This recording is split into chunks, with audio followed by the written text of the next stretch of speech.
Majo John Ned on the street in Jalapa, the 12th, 13 days before Christmas.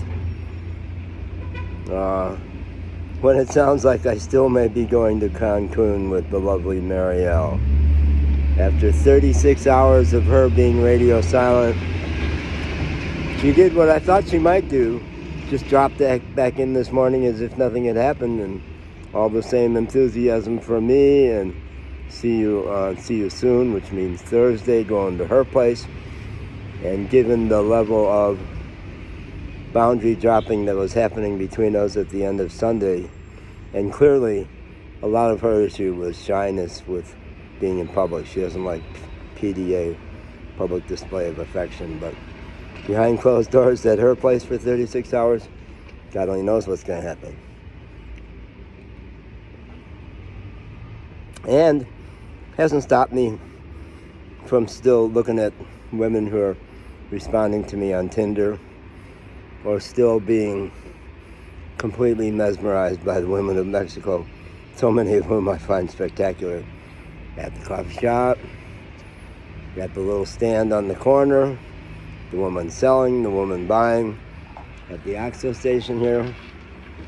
I'm not trying to do anything, but I'm noticing, I'm open, and I've already told Marielle that she can't expect monogamy from me. She seems fine with that. She's like 40 years younger than me, you know. She's... You wouldn't want to ask her to be monogamous. When I was young, growing up Irish Catholic working class on the west side of Chicago, and then working class suburb, a little south and west of there, my mom, bless her heart, the most oppressive thing she used to say is a classic anthem of hers. She would say, "You want what you want when you want it." As if that was like an indictment, you know? And as a kid, I just didn't even know how to push back on that. But I think probably even before I left Asheville 3 years ago, maybe even before I had my waking up experience 4 years ago, I was already pondering that, like, well, what are we supposed to do? Not want what we want when we want it? You should not want it? Or you should want it but not want to have it when you want it? Crazy. What a crazy making statement that was. But I bought it for a long time. So, if one of the central dialectics is to be kind of voracious in your love for life, and your love for women, and your love for sex, and your love for play and dance and the beach and all that, and your love for love, you just want you. My friend Perian said to me 15 years ago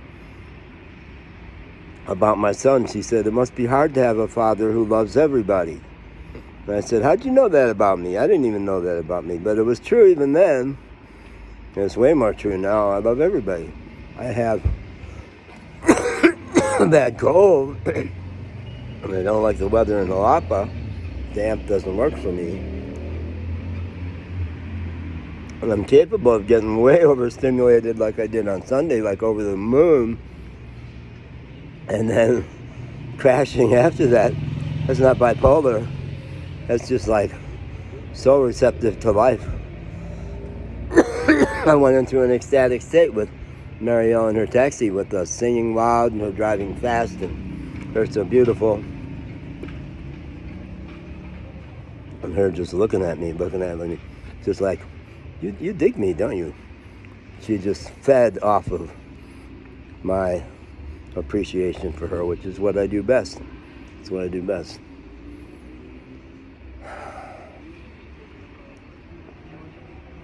So is there a question there? I don't think there is. And then maybe, well, she's getting me away from Jalapa. Her place in Cardell is out of the mountains. It'll be out of the cloud forest. It won't be so damp. It's halfway to Veracruz and the beach.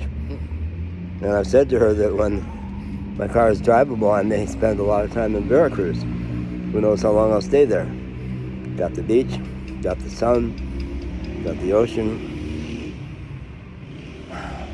And a whole lot of Tinder women are in Veracruz. There does not seem to have.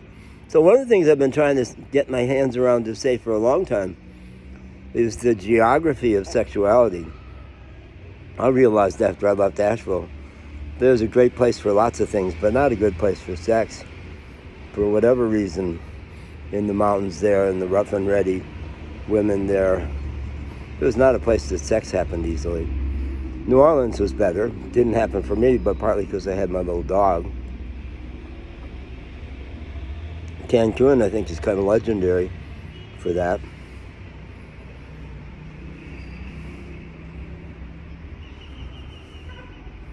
So what's the question? Is there a question I should be asking here? Or should I just be saying, yeah, yes, see, yes, I'm in. God, count me in. Count me in. The ups and downs, the craziness, the not hearing from her, the then hearing from her. Count me in. I may have a heart attack. I'm dying on top of her in Cardell.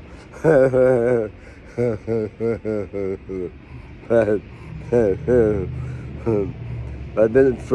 said I want to die in a shootout in a bar for talking to the wrong woman. Either of those sounds pretty good to me. All right, bye.